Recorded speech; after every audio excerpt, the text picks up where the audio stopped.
isso aqui no negócio. E a terceira situação é a hipocloremia, que costuma andar bastante junto ali com a hipovolemia e com a desidratação. Em uma situação que você tem hipocloremia, pouco cloro no sangue, você tem ele no transportador, como você consegue reabsorver muito pouco cloro, você vai acabar não conseguir jogar bicarbonato fora. Você vai acabar segurando o bicarbonato e você não consegue jogar cloro. Você não tem como você jogar cloro fora. E não tem como você até tenta reabsorver, mas você não consegue. Mas o mecanismo que vocês gravarem aí, só da hipocloremia, em situações de hipocloremia, você não vai conseguir jogar o bicarbonato fora, porque você tem pouco cloro. E tem um mecanismo aqui também que a gente comentou no início. Na situação de hipovolemia, as células do tubo contorcido proximal reabsorvem sódio. Em geral, né, por questão de concentração de cátions e ânions, qual que é o principal ânion que em geral se relaciona com o sódio? Cloreto, ânion, cloreto. Em geral, em situações que você reabsorve muito sódio, vai água e vai cloreto junto. Quando você tem pouco cloreto, você acaba levando outro ânion junto na hora de reabsorver, bicarbonato. Ou seja, esses são os três mecanismos perpetuadores da alcalose metabólica. Se tiver um dos três ou os três, o paciente tende a ficar em alcalose metabólica. Então, quando absorve o sódio, vai a água e vai o cloro junto. Sim. Bom, e o bicarbonato também? Se tiver pouco cloro, você vai absorver outro ânion que não seja o cloro. O ânion que você vai reabsorver vai ser o bicarbonato. Então, se tiver pouco cloro e eu não conseguir ir junto, eu vou puxar o bicarbonato. Você puxa o bicarbonato. Então, esses são os mecanismos perpetuadores que acabam também entrando como causas de alcalose metabólica. Professor, esse de cima aqui é o principal, mais do que esse aqui que está conseguindo botar 2 hidrogênios para fora? Como? Esse aqui é o mecanismo principal, que o senhor falou desse primeiro. Em questão da hipocloremia, vai ser aqui. Mais do que esse aqui. Esse aqui também vai influenciar, com certeza. O fato de você jogar hidrogênio fora, sim. Causas de alcalose metabólica são essas aqui. Aí tem esse mnemônico aqui para vocês lembrarem também. Aldo é o hipopótamo, Aldo é o nome do hipopótamo. Desidratado, vomita e urina, bicas. Aqui vocês não conhecem esses termos, bicas, não? Bicas é muito. Igual com boa, que fala, tipo assim, chorou bicas, chorou, tipo assim, bicas de água, muita quantidade. Aqui é rios de água, rios, baldes. Bota o bico, você de bica, bota bastante, beijo bastante. Bastante. Pode ser. Aldo, hipopótamo desidratado, vomita e urina bastante. Cara, é melhor, hein? Vamos mudar o mnemônico, fica melhor. Mas a questão do bicas é por causa do nome. Bicas de bicarbonato. Mas se quiser usar só o B, de bastante também dá.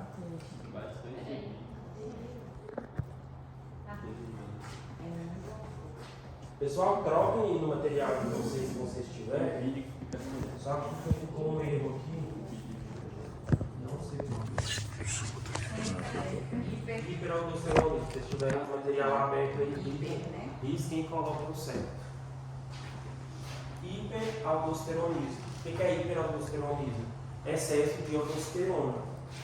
Seja em uma causa primária, que a suprarrenal, por questão de tumor, por exemplo, esteja produzindo excesso de aldosterona, seja que o paciente está usando corticoide em excesso, tem síndrome de Cushing, porque o corticoide ele vai ter, além da ação como glicocorticoide, ele age, meio que ele simula a ação da aldosterona.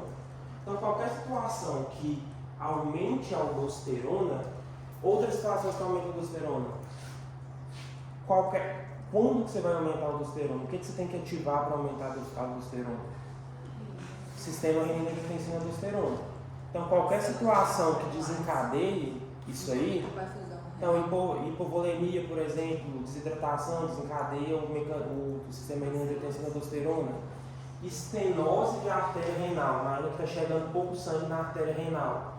O rim percebe isso, que ele acredita que está faltando volume e ativa o sistema renina de retenção da aldosterona. Ou seja, qualquer situação que ative o sistema renina de retenção da aldosterona, no final vai culminar com o quê? Principalmente, é lógico que vão ter outros mecanismos aqui, mas para a gente lembrar, vai ter relação principalmente com a hipocalemia. No final, vocês lembram que reabsorve um sódio e joga fora um potássio? Nesse mecanismo aí, a gente acaba jogando mais hidrogênio fora pelo aquele mecanismo que nós vimos anteriormente da hipocalemia. Então, é uma das causas de alcalose metabólica. Hipopotassemia, que é o que a gente viu o mecanismo. Quando você tem hipopotassemia, que você está tentando reabsorver mais potássio, você acaba jogando mais hidrogênio fora, perpetuando a alcalose.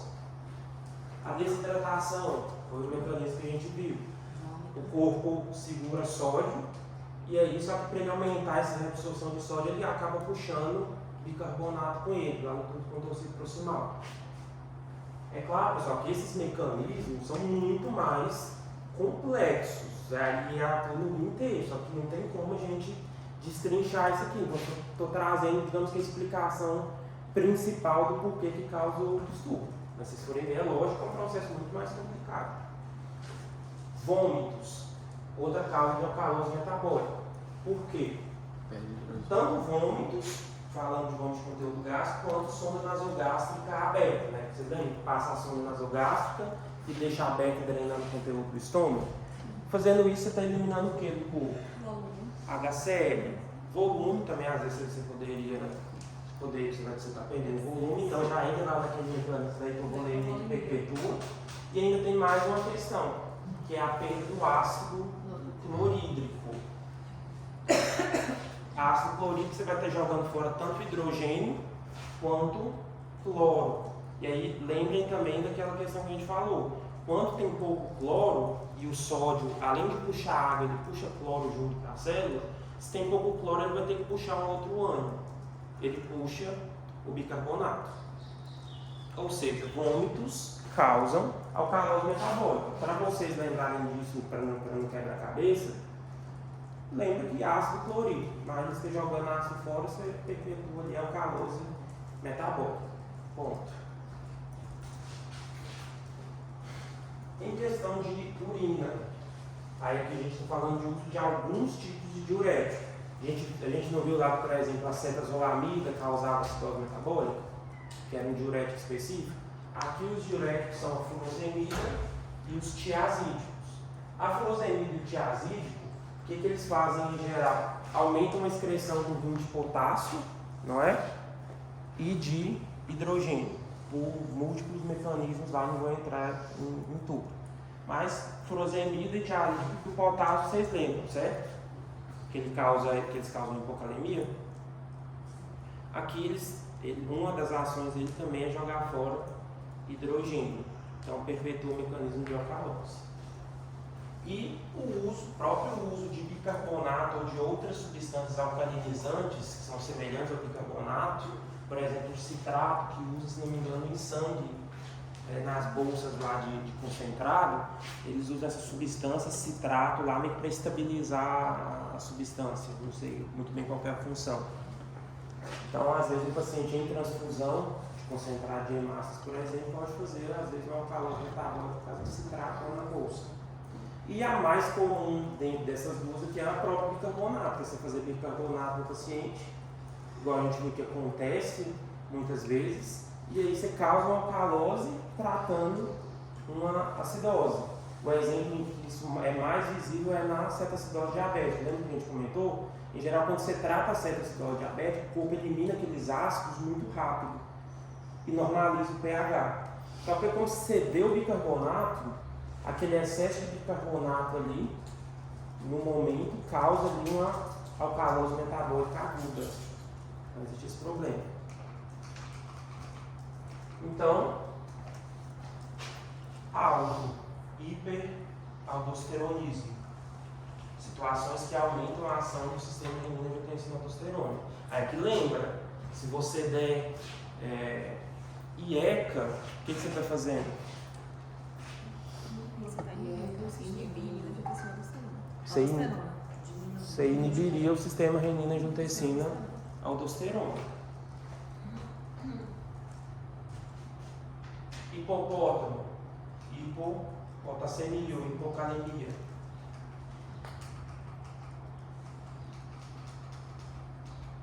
Desidratado, desidratação barra hipovolemia. Vômitos, urina, uso de diuréticos, furosemida e hidroclorotiazida. E bicas de bicarbonato.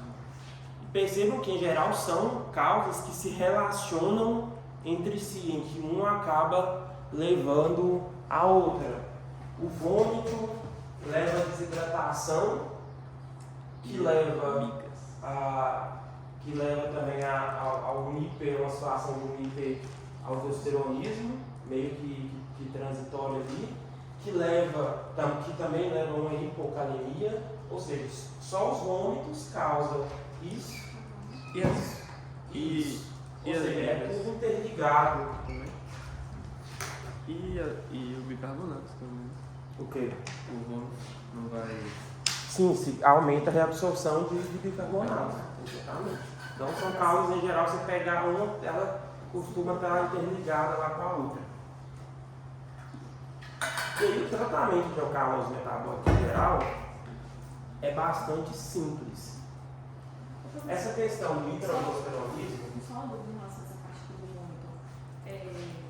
O sódio, ele vai segurar o cloro. Não tendo cloro, que ele vai puxar o bicarbonato. Exatamente. Mas então eu não posso afirmar que o vômito vai sempre vai ter essa questão do bicarbonato, né? Porque se um paciente tiver com cloro ok, ele não vai. Mas lembra o que é o vômito do estômago? Ácido clorídrico. É cloro e hidrogênio. Você perde cloro. Entendeu? Essa parte do hiperaldosteronismo tem toda uma investigação ali que você tem que fazer em volta dela, até para você esclarecer a etiologia. A gente não vai entrar nisso agora, vocês vão ver lá no ciclo de endócrino, que já é um assunto mais complexo. O tratamento da alcalose metabólica, digamos que 95% disso aqui que você tem que fazer. Corrigir volemia e você corrige a cloremia, e a cloremia você corrige corrigindo a própria volemia e corrigir a calemia. Ou seja, como você corrige volemia e cloremia? Hidratação. Então você vai avaliar o paciente que costuma estar desidratado, por ser os mecanismos ali fisiopatológicos que são envolvidos com isso, para ele ter alcalose metabólica. E aí você vai corrigir volume com hidratação, soro fisiológico, 0,9%, por exemplo. Mas Hinderlactato. aberto? Então, aí vai depender, para fazer hidratação vai depender do paciente. Considerando um paciente que não tenha nada de problema de saúde, você até poderia fazer soro aberto, mas se o paciente está internado, pode deixar lá para fazer aumento de ingesta hídrica e faz lá, sei lá, 500 ml de 8 em 8 horas, você não tem muita regra. Se é um paciente que não tolera volume, às vezes você coloca em bomba de infusão contínua, assim, 1000 ml para fazer em 24 horas. Vai depender do paciente essa correção da volemia, se é mais agudo, se é crônico. Se for mais agudo, você pode, se o paciente não tiver contraindicação, você faz lá 1000 de soro aberto, avalia como está a hidratação, avalia, né, como está a pressão, frequência cardíaca, para ver se ainda mantém desidratado, hipovolêmico. Então você vai tateando conforme isso aí. O cloro você vai corrigir à medida que você corrige a volemia com a hidratação. E o potássio, lembrando que você vai ter valor de potássio, se o paciente tiver hipocalemia, você vai ter que repor o potássio daqueles jeitos que a gente aprendeu lá em geral, uma reposição endovenosa de potássio, do jeito que nós aprendemos. Esse é o manejo básico da alcalose metabólica. Corrigir volume cloro com hidratação e corrigir potássio, corrigir hipocalemia. Isso aqui resolve 90% dos casos de alcalose metabólica. Por quê? Porque permite que o rim volte a jogar fora excesso de bicarbonato quando você corrige isso aqui. Então, ou seja, tratamento da alcalose metabólica vai ser o quê? Tratar a causa básica que você identifica. Então, se o paciente está vomitando, faz um antiemético. Se for um caso de hiperaldosteronismo, você vai ter que fazer toda a investigação lá para você ver o que está causando. O que mais que a gente pode fazer aqui? O uso de bicarbonato. É aquilo lá, você ter cuidado para usar bicarbonato, usar em quem precisa, ver as indicações precisas. Então, em certa situação de diabetes, você só vai usar se pH menor que 6,9 e ainda mesmo assim você vai ponderar. Então, seria esse raciocínio, diurético. Se for possível, você vai suspender ou diminuir a dose do diurético. Vocês têm que sempre lembrar isso, nem sempre dá para suspender. Às vezes o paciente não vem para você em geral assim, ou o paciente com alcalose metabólica. O paciente vem com tudo, insuficiência cardíaca, não sei o que, aí você tem que ficar na corda bamba ali para manejar. Então, às vezes você reduz a dose do diurético se você não puder suspender. Então, suspensão de diuréticos é uma outra faz parte do tratamento da alcalose metabólica. Quais diuréticos? Furosemida e hidroclorotiazida, não são todos. Reposição volêmica com soro fisiológico e reposição de potássio com KCl. Esse é o tratamento básico.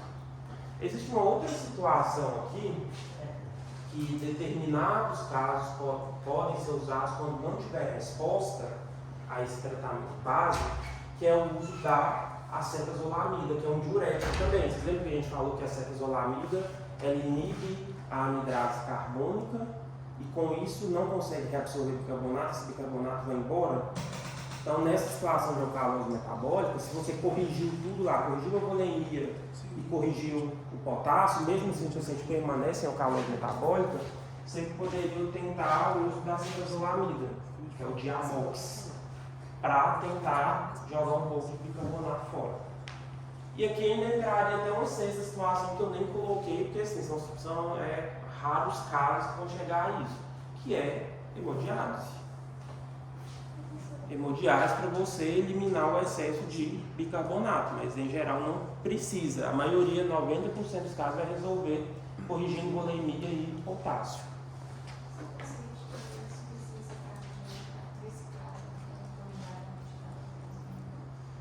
Aí você vai ter que manejar conforme o status volêmico dele. Se estiver muito inchado, você tem que pensar, o calor metabólico está muito grave. Se estiver muito grave, você pode considerar reduzir a furosemida. Se não for possível, se não conseguir no final, às vezes o paciente vai ter que fazer hemodiálise para fazer retirada de volume, retirar, vai depender da complexidade do caso. Ele não está muito inchado, às vezes vai te reduzir a dose da furosemida. Não tem como. Corrige o que dá, corrige o potássio que dá, se mesmo assim não melhorar, talvez você pense até, em último caso, uma hemodiálise.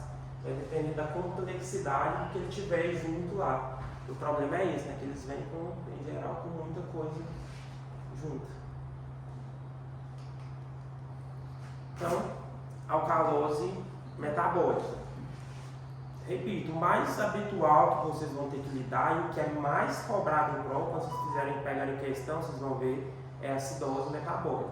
É o que é mais batido em prova, é o que em geral mais você vai ter trabalho, digamos assim, para manejar. A alcalose metabólica não é tão comum assim de você pegar, porque, por exemplo, vômito é extremamente comum, mas em geral o vômito para causar uma alcalose, porque vocês têm que pensar o seguinte também, acidose, alcalose, não sei o que, com repercussão clínica, porque às vezes vai ter um grau de alcalose ali, mas não é nada que vai, então assim, vômito, às vezes o paciente vomitou lá, talvez você fizer uma gasometria, vai ter uma discreta alcalose metabólica. Mas agora, se o paciente vomitar muito, aí você veria. Mas aí o que você vai fazer? Parar o vômito, corrigir a volemia que perdeu pelo excesso de vômito. Então, assim, digamos que é mais simples de manejar do que a acidose metabólica. A acidose metabólica, você vê que tem um monte de raciocínio, que é um monte de coisa. Aqui já é mais simples e menos comum de você ver no dia a dia, mas aparece. Agora a gente entra nos distúrbios respiratórios, que são bem mais simples de se estudar, de discutir aqui.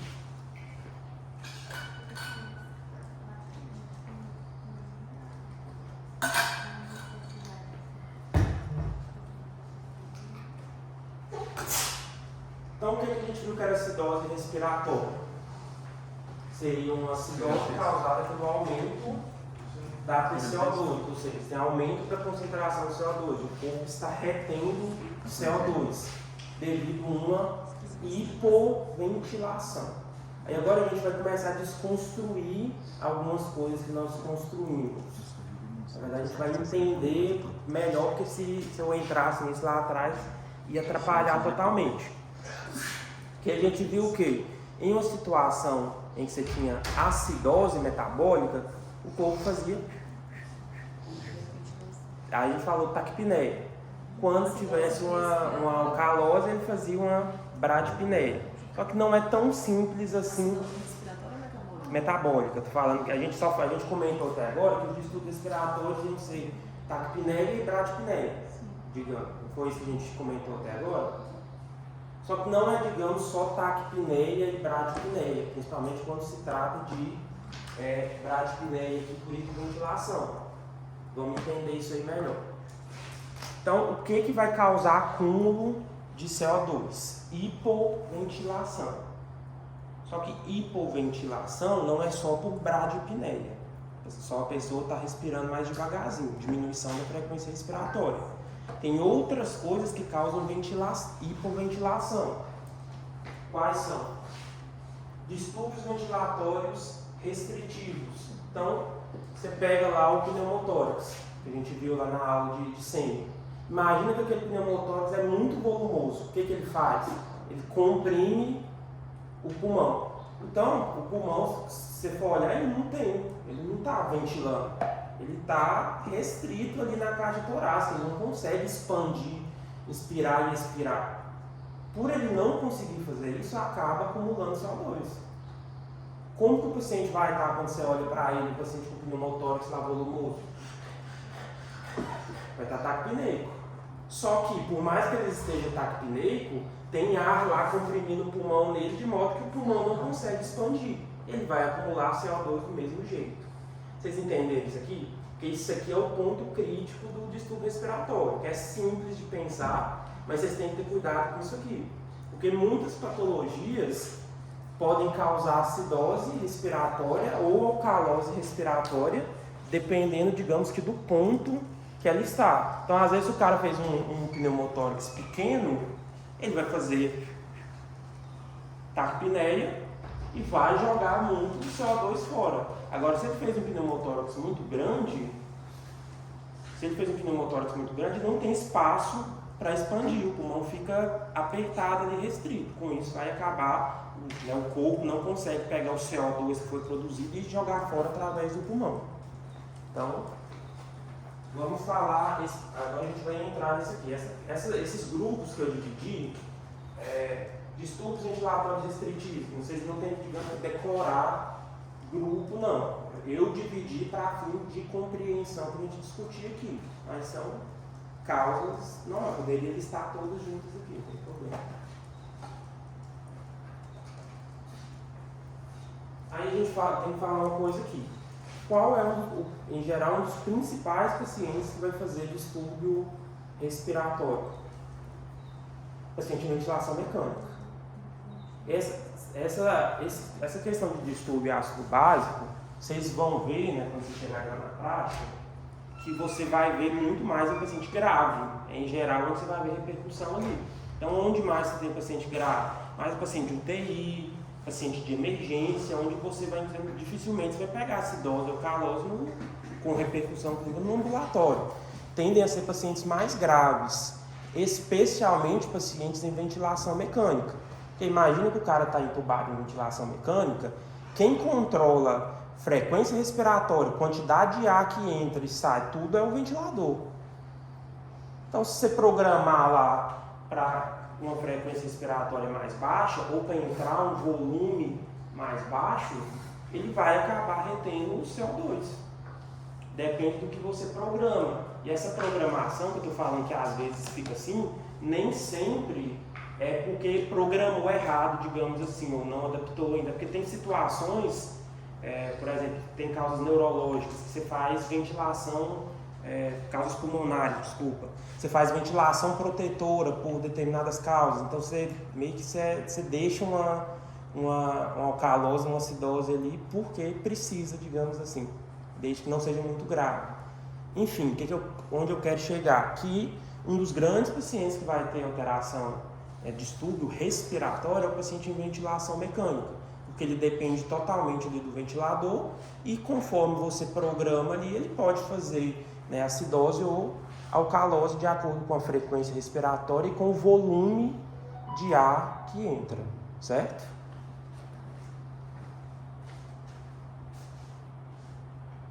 Vamos falar sobre os distúrbios ventilatórios restritivos neuromusculares. O que são isso aqui? São doenças que causam, digamos que, paralisia da musculatura. E aí, lembra que para você respirar, você depende da musculatura. Então, você tem lá um Guillain-Barré, paralisou a musculatura, chegou a paralisar diafragma. A pessoa não consegue fazer as incursões respiratórias. Aí ela vai entrar em bradipneia, se você não fizer nada lá, ela entra em apneia. Paciente lá com esclerose lateral amiotrófica. Qual que é a história natural disso aí? Ele vai paralisando o músculo, até que é progressivo, até que paralisa os músculos respiratórios, paralisa o diafragma. Aí, quando você está percebendo que o paciente está entrando, querendo ir para esse processo ali, você já faz uma traqueostomia e põe ele para ser ventilado pela ventilação mecânica. Ou seja, situações musculares, miastenia graves, em que o paciente perde o controle da musculatura e ele não consegue fazer uma respiração adequada. Então, são causas de acidose respiratória por acúmulo de CO2. Drogas sedativas. Você vai entubar uma pessoa. O que você faz, em geral, quando você vai entubar uma pessoa? Você pode fazer um analgésico, dependendo tem as indicações precisas, por exemplo, fentanil. Você vai fazer um hipnótico, digamos assim, que é o que vai rebaixar, apagar o paciente. E por último, você vai fazer um relaxante neuromuscular de ação potente, por exemplo, a succinilcolina. O que a succinilcolina faz? Paralisa toda a sua musculatura. Você para de respirar, você não mexe um dedo. Vocês já viram aqueles filmes que às vezes eles falam isso que tem medo?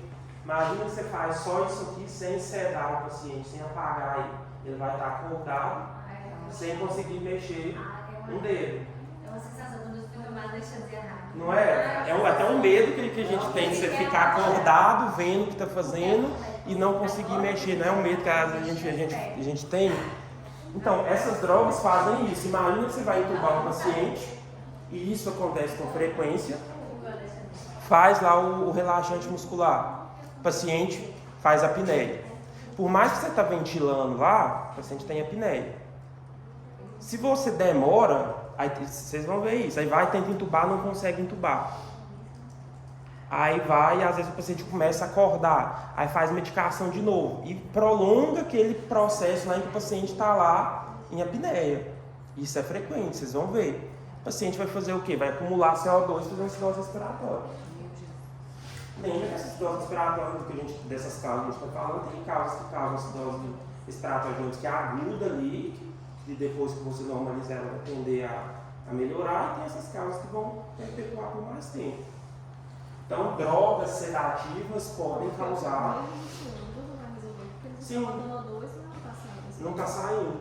Você está até inspirando e não está expirando. Não sai CO2. Então, são algumas das causas desses distúrbios ventilatórios restritivos neuromusculares. Essa síndrome de Pickwick é uma situação de hipoventilação do paciente muito obeso. O paciente muito obeso, principalmente à noite, ele não consegue expandir adequadamente, expirar adequadamente, e aí pode fazer acidose respiratória. Depois aqui só de conhecimento mesmo, na síndrome de Pickwick. Distúrbios ventilatórios restritivos extrínsecos. O que significa isso? São causas ali extra, digamos assim, pulmonares, que...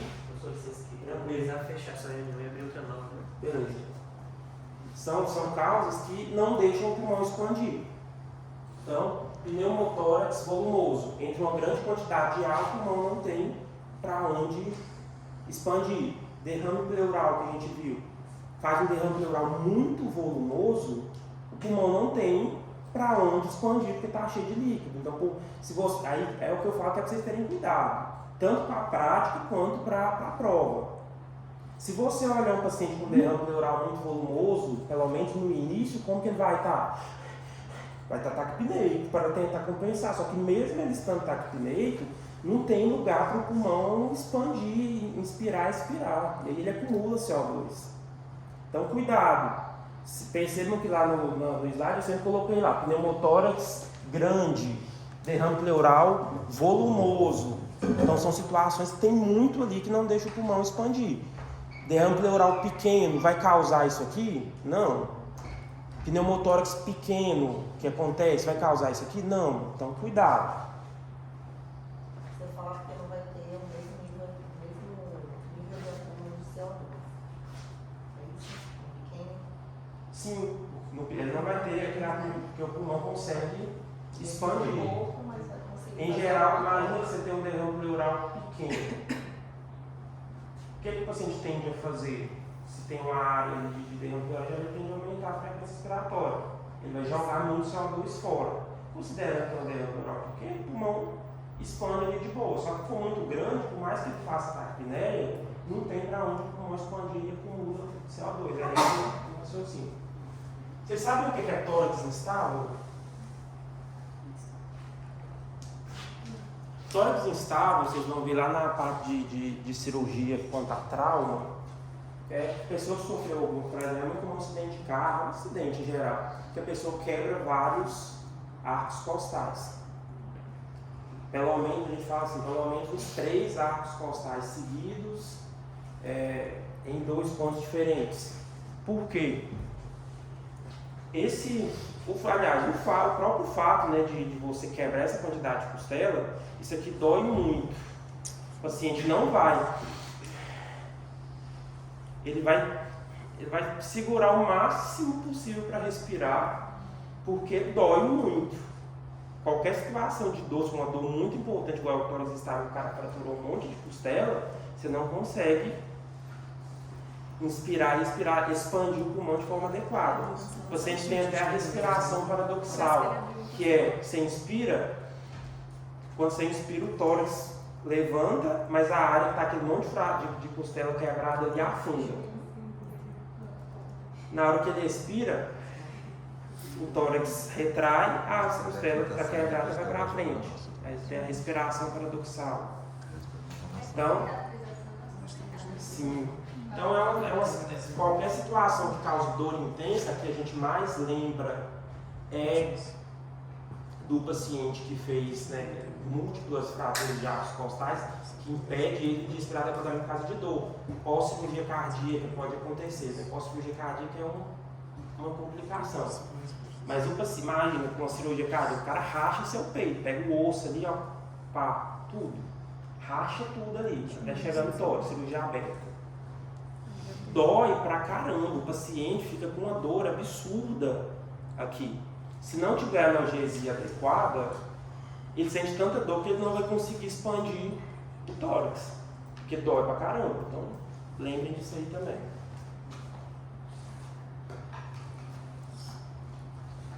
E você tem os distúrbios ventilatórios restritivos parenquimatólogos. O que é isso aqui? São causas do próprio pulmão que não deixa que aconteça troca. Então, por exemplo, você tem uma pneumonia muito grave, a gente viu lá, está cheio de pus no alvéolo. Como que vai passar O2 para o sangue e sair CO2 do sangue para o alvéolo? Se o alvéolo está cheio de pus. Não dá. Os caras estão com edema agudo de pulmão. Tá, os alvéolos ali tudo lotado de líquido. Não tem como ir O2 para o sangue e pegar CO2 e jogar no pulmão para você jogar fora, porque não tem área para acontecer isso. De novo, Edema pulmonar grave, edema agudo de pulmão, pneumonia grave, situações graves ali que comprometam essa troca gasosa. Se você tem uma pneumonia low base normal, em geral o paciente vai ter taquipneia e vai jogar fora CO2. Agora, se comprometer muito, não consegue acontecer essa troca gasosa. Certo?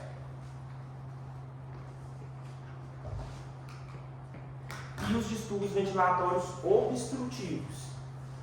Então, por exemplo, corpo estranho nas vias aéreas ou edema de laringe. Então, se fechou a laringe, ali não tem como o ar sair, nem entrar nem sair. Ele vai ter uma hipoxemia e vai ter uma hipercapnia. Então, não tem como o ar sair porque fechou ali glote. Fechou ali, deu um edema de laringe, um edema de glote, por exemplo. Não tem como o ar sair. O meu professor vai ter o que eu Você vai acumular CO2 no sangue e oxigênio vai estar abaixo, uma hipoxemia e uma hipercapnia. Excesso de CO2 no sangue, a gente fala hipercapnia. Excesso de CO2. Então, nessa situação, você tem um edema, imagina, não está entrando oxigênio, então você vai ver lá, dosar o oxigênio no sangue, está baixo, e você não está conseguindo jogar CO2 fora. Aí você vai olhar o CO2, está alto. Tem algum nome específico para os dois? Hipoxemia. Hipoxemia mesmo. Hipoxemia e hipercapnia. Broncoespasmo grave. E vai medir esse CO2 pelo oxímetro? Pela gasometria. O Mas CO2 também, o mais confiável, você vai ver na gasometria. Mas o oxímetro também vai alterar, porque não está ocorrendo. Ele vai alterar a hipoxemia. Você vai saturação de oxigênio.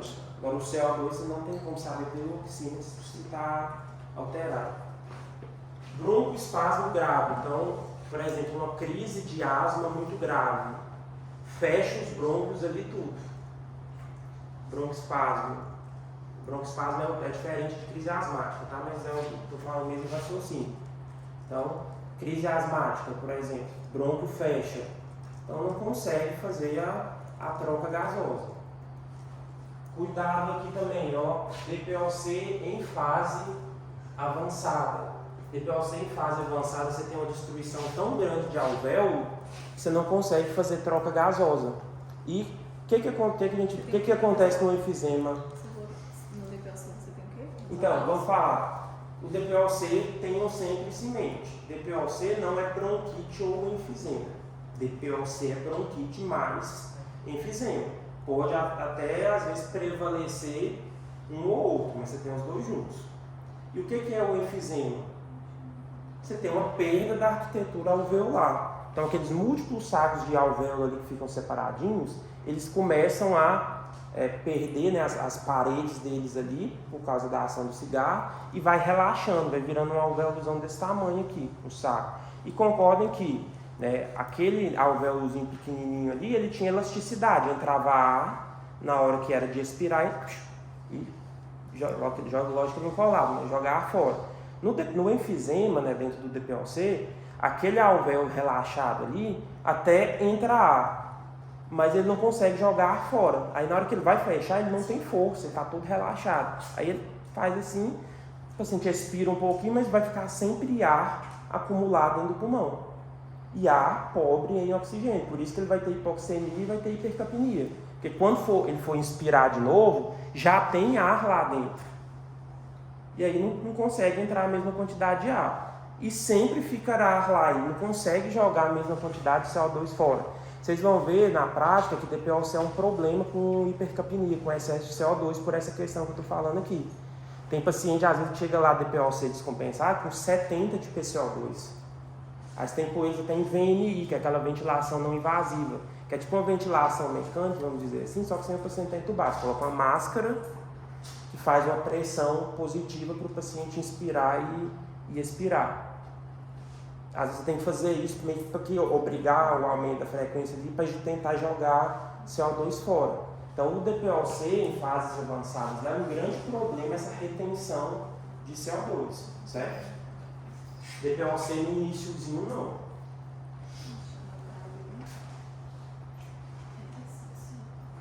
Ponto. Então aqui a gente viu as principais causas de acidose respiratória. Então a acidose respiratória é acúmulo de CO2. O que acumula o CO2? Você está fazendo bradiapneia, frequência respiratória muito baixa, ou você até está tentando respirar, mas não tem espaço para o pulmão.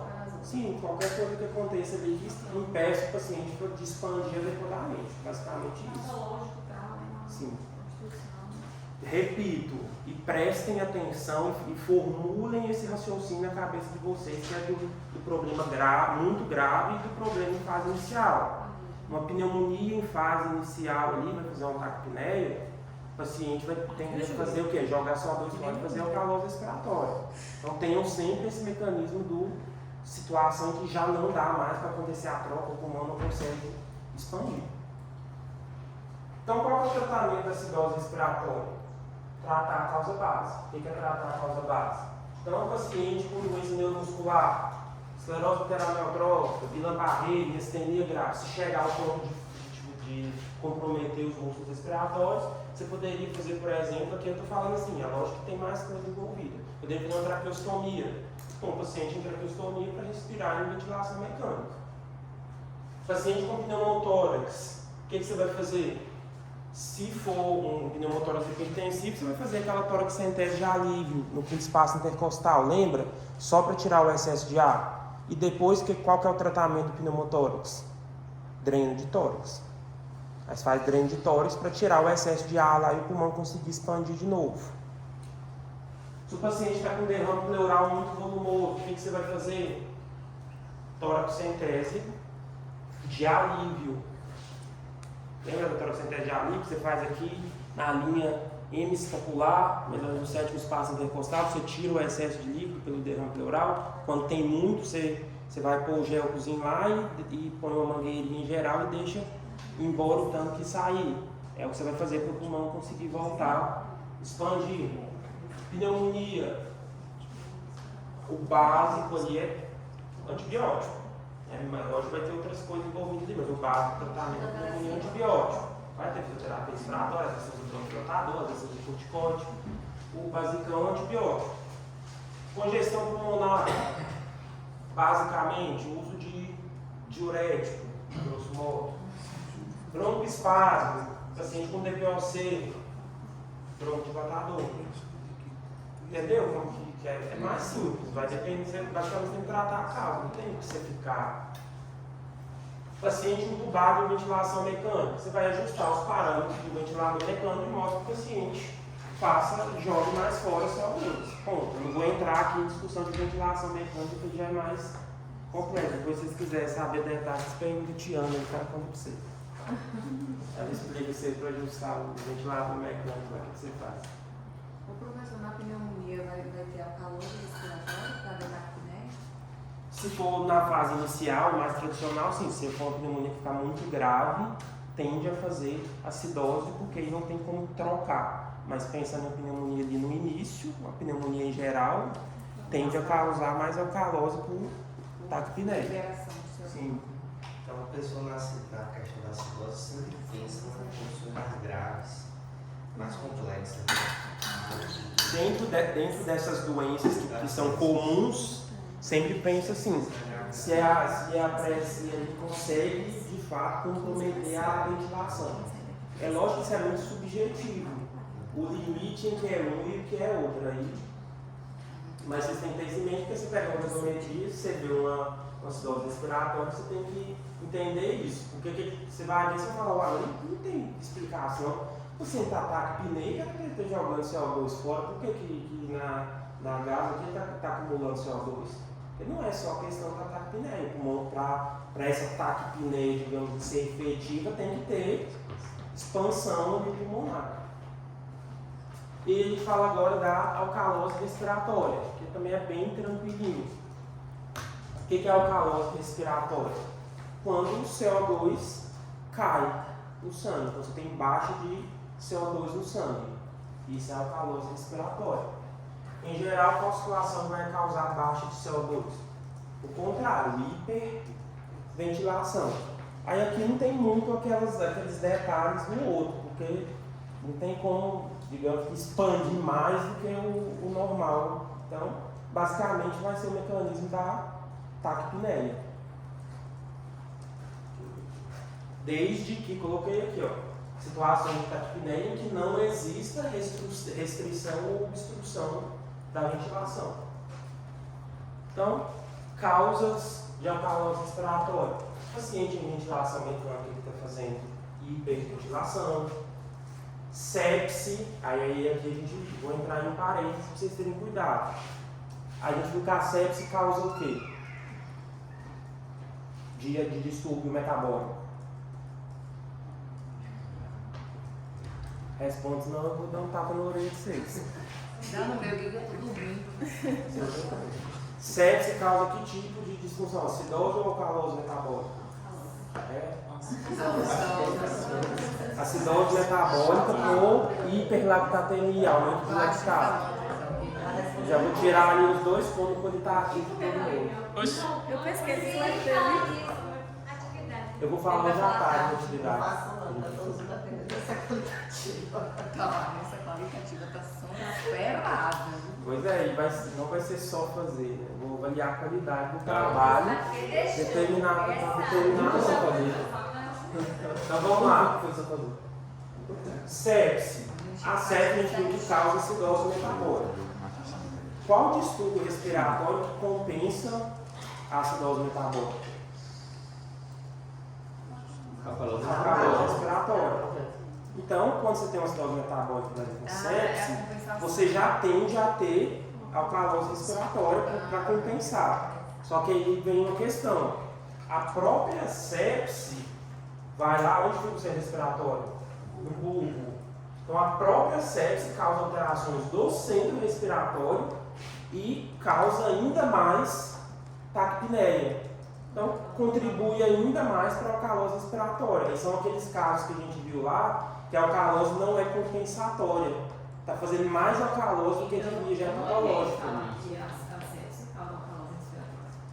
No final, não. Eu pesquei dali. Acertou. Eu acertei. Então, Então, não ó, posso receber o tapão no A própria sepse também causa diretamente alcalose respiratória por alteração do centro respiratório. Então, por isso que às vezes o CO2 que você calcula lá não está dentro do esperado, não é só compensatório. Já é uma alcalose patológica, porque não tem só compensação, você tem uma outra causa junto, causando mais taquipneia.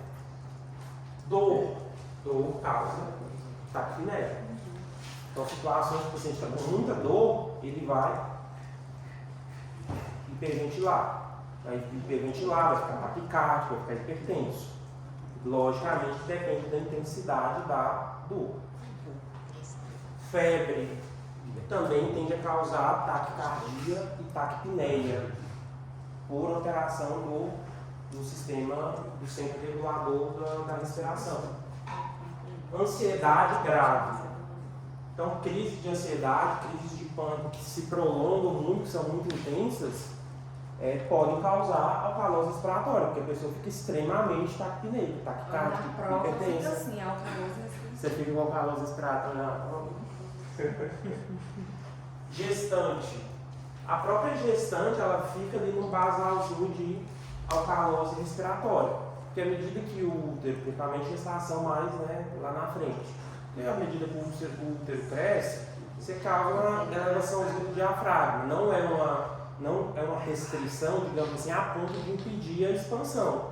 Mas quando você faz isso aqui para compensar ela, a gestante tem de fazer uma alcalose. Não costuma ser problema isso aqui, a não ser que a gestante tenha uma outra causa junto aqui. Você tem uma gestante, às vezes, por exemplo, no trabalho de parto, sentindo dor intensa. Às vezes ela pode fazer uma alcalose respiratória que possa comprometer o nível de consciência, que possa, então, tem umas questões ali. Às vezes tem gente que desmaia, entre outras causas, uma delas pode ser por isso aqui. Vários fatores contribuintes para a alcalose respiratória.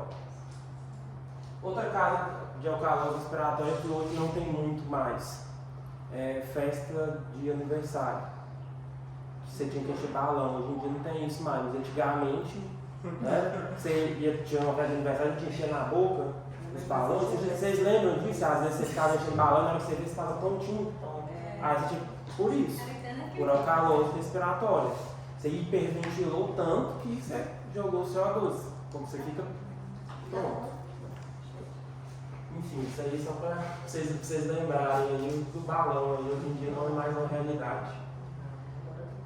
Lesões neurológicas, então lesão direta do centro regulador, aí assim, vai depender do que é, de onde operou, que pode causar tanto bradipineia quanto taquipneia, mas lesões neurológicas lá do tronco podem causar as duas coisas, principalmente do tronco.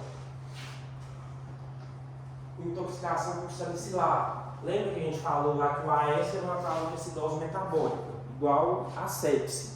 E não sei se vocês lembram que eu comentei lá que o AS, além de causar acidose metabólica, ele por si só causava alteração no centro respiratório.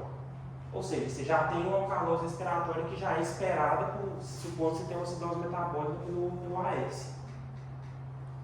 Ele também causa alcalose respiratória, ou seja, ele piora essa alcalose respiratória que era para ser só compensatória. Agora vocês estão conseguindo entender aqueles pacientes que a gente calculava ali e que na verdade estava jogando mais CO2 fora do que devia, por exemplo? São essas situações aqui. Uma delas, né? Eu não sei quando você tem mais de uma causa. Então, tratamento aqui, tratamento da causa base também. Então, dor, analgésico, sepse, protocolo de sepse, antibiótico, hidratação, suporte ventilatório. Ansiedade, você vai fazer um benzodiazepina, por exemplo, para deixar o paciente mais tranquilo. Então você tem que agir nisso aqui. Uma coisa, para fins de prova. Quando eu peço tratamento de alguma coisa, você tem que ter identificado o problema que está causando. Então eu não vou aceitar como resposta lá só tratar a causa base. Tem doenças aqui que vocês não estudaram ainda, vocês não sabem como que trata. Mas você pode colocar lá, por exemplo, não sei como que trata, sei lá, sepse. Tratar a sepse. Não é só tratar a causa base. Porque senão você pode responder tratar a causa base para tudo. Então você tem que identificar que é sepse para tratar a sepse pelo menos. Quando vocês aprenderem a tratar determinadas coisas. Eu já ia colocar tratar a causa básica. Tá bem que ele falou. Então, pode colocar tratar a causa base, entre parênteses, a sepse. Aí sim, ok. Se não, você vai perder ponto. No caso Depois não da adianta chorar. entrou. Não adianta chorar com isso, não. Gestante. Seria tratar a causa base, seria. Então, gestante, na verdade, você não vai interferir em nada. Só essa alcalose que tende a acontecer na gestante é algo que não tem repercussão. No caso da gestante, o tratamento seria impedir outras causas que contribuam para a alcalose. Então, se a gestante tem dor, por exemplo, no trabalho de parto, você faz uma analgesia básica ali que dá para pelo menos dar uma queadura extremamente intensa. E lesão neurológica não vai botar. Tratar lesão. Aí lesão neurológica depende do que for, se foi AVC, se foi TCE, o que Aí você vai vai dar a botar uma causa. coisa específica, né? Essas vai depender aqui do que eu provavelmente vou colocar. Qual é o caso clínico, a questão? Então, Não, presta atenção. assim, lesão neurológica é muito inespecífica. No caso do paciente entubado em ventilação mecânica, você poderia responder assim, ajustar parâmetros ventilatórios para diminuir a eliminação de CO2. Ok. Então aqui a gente finalizou essa parte de acidose metabólica, alcalose metabólica, acidose respiratória e alcalose respiratória. Não. O trabalho já vai ser atividade.